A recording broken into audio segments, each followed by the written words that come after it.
Здраво и добро дојдовте уште едно видео, каде што ова видео ќе збориме за хемиска кинетика. Тоа е делото од хемијата која проучува брзината со која се одвиваат одредени хемиски реакции. Добро, освен брзината ги проучува и механизмите по кои се одвиваат хемиските реакции. Сега некој ќе се рече како различни реакции имаат различна хемиска, различна брзина и како воопшто можеш да ставиш брзина на хемиската реакција. Сега на пример, при една хемиска промена, ако земеме на пример на коцка мраз, така ако земеш една коцка мраз и ја ставиш на пример у соба каде што температурата е, не знам, да речеме 1 степен Целзиусов, таа ќе се топи, но ќе се топи многу споро, така, ќе треба многу долго време дури таа се стопи целата во вода и тоа време ќе бележиме некое си време Т. Сега нормално ако ја зголемиш температурата, например ако ја зголемиш температурата на 20 степени Целзиусови, нормално дека брзината ќе биде многу поголема, така многу побрзо ќе се стопи, Т ќе биде многу помало.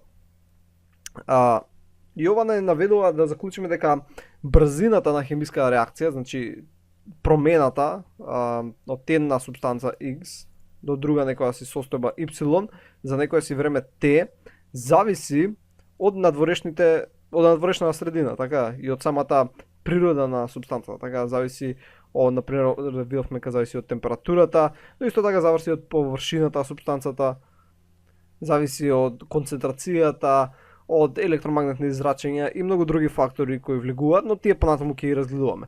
Значи важното е само сега да запамтите дека надворешните фактори физички или пак самата природа на хемиската супстанца ја одредуваат брзината, односно одредуваат за колку време ќе се случи хемиската реакција.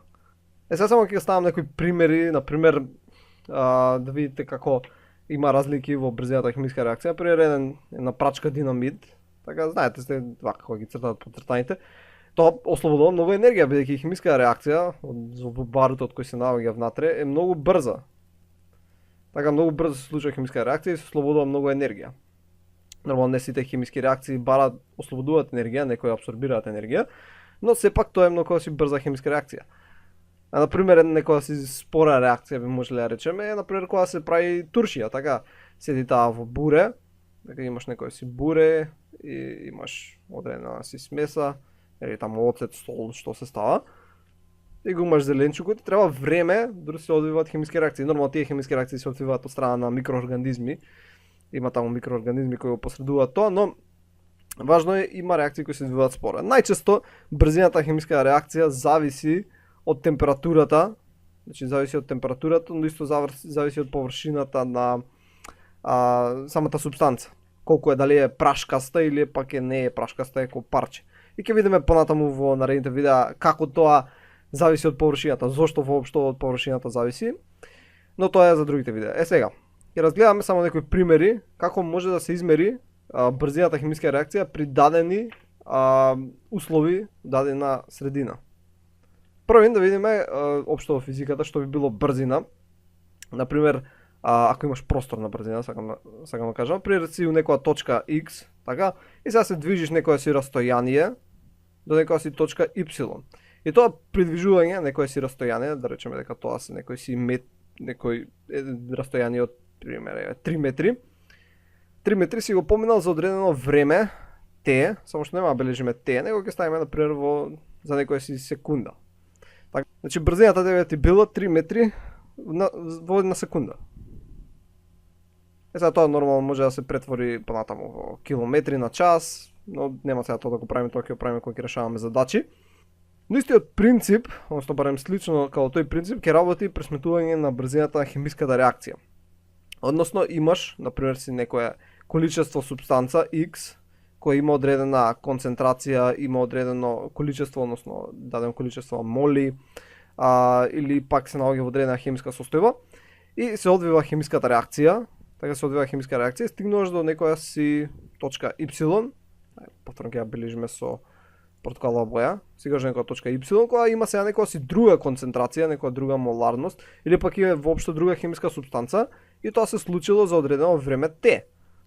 Сега, за ова да ви се разјасни, ќе идеме со некој по-практичен пример, значи буквално ќе земеме одредена си хемиска реакција, и таа ќе биде следнава. Значи првин, ќе ја запишам хемиска реакција, па ќе разгледаме како ќе одредиме брзината.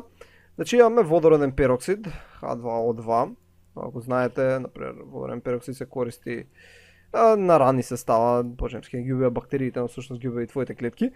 И поентата е под действо на каталаза или пак самото по себе или има пероксидази, други ензими, се разложува на вода, H2O и плюс насцентен кислород, само што нема да го бележиме како насцентен кислород, него дека само ќе ставиме дека имаме две молекули и едноставно ова дека нема да го имаме, него ќе добиеме еден кислороден атом. Значи се добива вода и кислород. Сега да речеме дека започнуваме од еден сад, каде што го имаме овој водороден пероксид, имаме одредено количество, кој има одредена концентрација, која е 2 мола на дециметар кубен.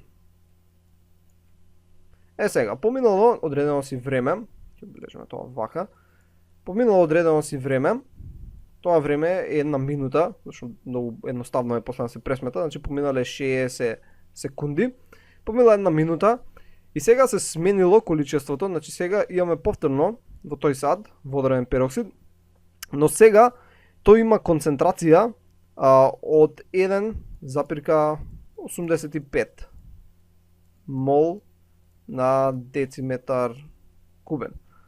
Значи се изгубило одредено количество водороден пероксид.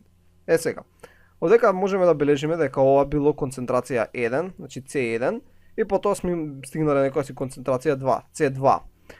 Исто времето можеме да го бележиме, одека сме биле T1, што е еднаква 0, значи тоа е почетна точка, и сега сме стигнале некоја си точка T2, која беше после 60 секунди.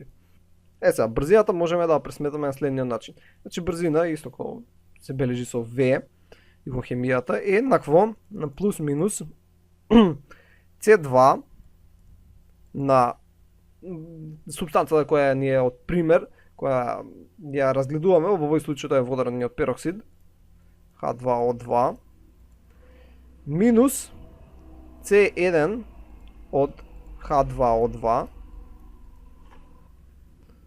врз T2 минус T1.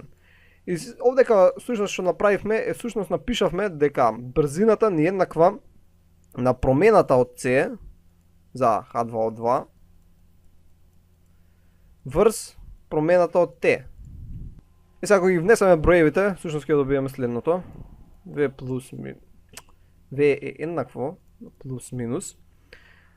Тука имавме C2, ни беше 1,85 1,85 мол на дециметар кубен, минус 2 мол, добро, не мора тоа се запишува, мол на дециметар кубен, врз, тоа ќе биде 60 минус 0, што ќе биде 60 секунди, или ај вака го запишам да го збуни некој.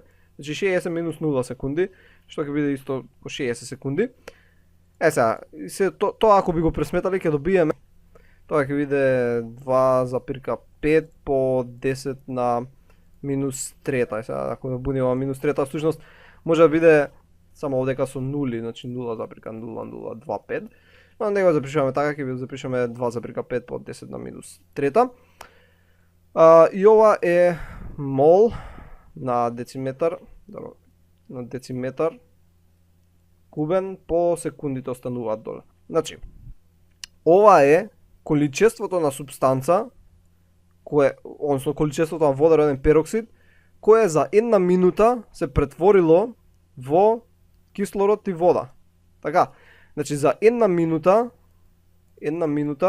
претворивме, колку беше таму? 2,5 по 10 на минус трета моли од оваа субстанца во вода и кислород. Нормално ако рачунаме дека садот кој бил 1 дециметар, иначе зашто ние пресметавме концентрација. Значи тоа е основата на која ќе ја мериме брзината на хемиските реакции. Колку од одредена субстанца преминала во нешто си друго за дадено време, или тоа ако го направиле шематски, би изгледало на следниот начин. Например, имаме одека ќе направиме. Ајде ќе направам 3 сада. И ова се во различни временски периоди. Значи ова ќе биде, да речеме, T0, ова е T на 30 секунди. Нормално вака не се запишуваме, нема врска. И ова е T на 60 секунди. И сега, например, ако портокалово е првична супстанца, сега не збориме за водородниот пероксид, не го збориме за што било. Во Т0 немаме воопшто сино. Например, кај Т30 секунди пола преминало сината супстанца и кај Т60 целото станало околу сината супстанца. Така. И брзината со која поминува едно во друго, например, овдека би било ако имаме, сега лупам, 3 литри, иако не се мери во литри, нормално тоа се мери во моли, на даден волумен, но да речеме ка 3 литри, поминале за време од 60 секунди целите во сини 3 литри, во некоја си друга субстанца која со сина боја, ке речеме дека брзината е дека за една минута се конвертира 3 литри. Тоа е брзината на химиска реакција овдека, што измисливме. Добро, тоа е главно што ќе биде за воветот за брзина на хемиски реакции и сега само сакам да спомнам, бидејќи понатаму ќе збориме за тоа, разликата помеѓу хомогени и хетерогени хемиски реакции. Хомогена хомогена хемиска реакција, мислам само тоа ми не кажува, хомогено е исто, кога во садот каде што ќе се одвива хемиска реакција или системот каде што ќе се одвива хемиска реакција, се наоѓа во иста агрегатна состојба. Така. Сега не е секогаш поврзано со агрегатна состојба, ама најчесто е така. Например, ако и двете супстанции се во течна агрегатна состојба, например, дека се измешани, тоа ќе биде хомоген систем. Така, например, може да имаш некоја си супстанца, например, натриум хидроксид, ќе земеме, например, натриум хидроксид имаш овдека, NaOH, и имаш, не знам, HCl, и ќе се добие сол, и ќе се добие вода, така имаш и, да земеме со бела боја, HCl, и од тоа ќе се добие сол и вода. Но поентата е, ако двете се наоѓаат во течен раствор, пред да ги историш, например, дека имаш две садчиња, каде што у едното имаш HCl, така во воден раствор растворено, биќе тоа ќе биде течно, нема да биде сува супстанца. Имаш натриум хидроксид, ги историш двете внатре, двете се на почеток течни и понатаму се течни додека реагираат и се наоѓаат во една хомогена смеса и тоа е хомогена хемиска реакција. А ако на пример земеш еден сад, и земаш други две садчиња, каде што на пример во едниот сад имаш на пример цинк, кој го имаш како суво, значи го имаш, со сива боја ќе обележиме, имаш овдека цинк, кој е како сува прашкаста супстанца, тоа е Zn. И имаш на пример во другата чашка имаш на пример бакар сулфат, CuSO4, кој се наоѓа растворен во вода. Така имаш значи вода, имаш тука бакар сулфат кој е растворен во вода и ги измешаш. Да, ќе добиеш некоја си смеса овдека, нели ги историш двете, а едното ќе биде во цврста агрегатна состојба, другото ќе биде во течна агрегатна состојба. И они ќе реагираат, но да пример овие сивите топчиња се цинк, и ова ќе биде хетерогена хемиска реакција. Така, кога не се иста агрегатна состојба, ова би го запишале хемиски, например за првата би било на следниот начин. NaOH, која се наоѓа во воден раствор, значи тоа го бележиме како аква, плюс HCl, кој исто така се наоѓаше во воден раствор, аква, ќе ни даде, тоа ќе биде NaCl, што е обична сол на куинската што ја користиме дома, која ќе си остане во течен раствор, ќе биде растворена, нормално може понатаму да се изолира, ама тоа е посложена хемија и ќе добиеме вода која самата си е течност. Така, значи самата си е течност, ликвид. И ова е хомогена хемиска реакција. А за вториот пример би имале, например, бакар сулфат, CuSO4, кој ни беше во воден раствор, нели рековме дека се наоѓа во воден раствор, значи аква, плюс цинк, кој рековме дека е како прашкаста солидна супстанца, се наоѓа во цврста агрегатна состојба, ќе се добие Cu, кој ќе биде во цврста агрегатна состојба, и плюс ќе се добие ќе ти малку подесно, бакар, цинк, сулфат, ZnSO4, кој ќе биде растворен во растворот, односно ќе се наоѓа во течна агрегатна состојба, и ова би било хетерогена. Значи ова е хетеро, ова е хомогена хемиска реакција. Сега дека од прилика разбравте, нормално понатаму со други видеа ова ќе се разјасни многу повеќе. Но ова сепак беше еден вид вовед во хемиска кинетика. И понатаму нормално, како што напоменав, ќе разгледаме сите фактори кои учествуваат врз брзината хемиска реакција кои ја заврзуваат, кои успоруваат и така натаму. Се надам дека научивте што ново и ќе се видиме во наредното видео. Довидување.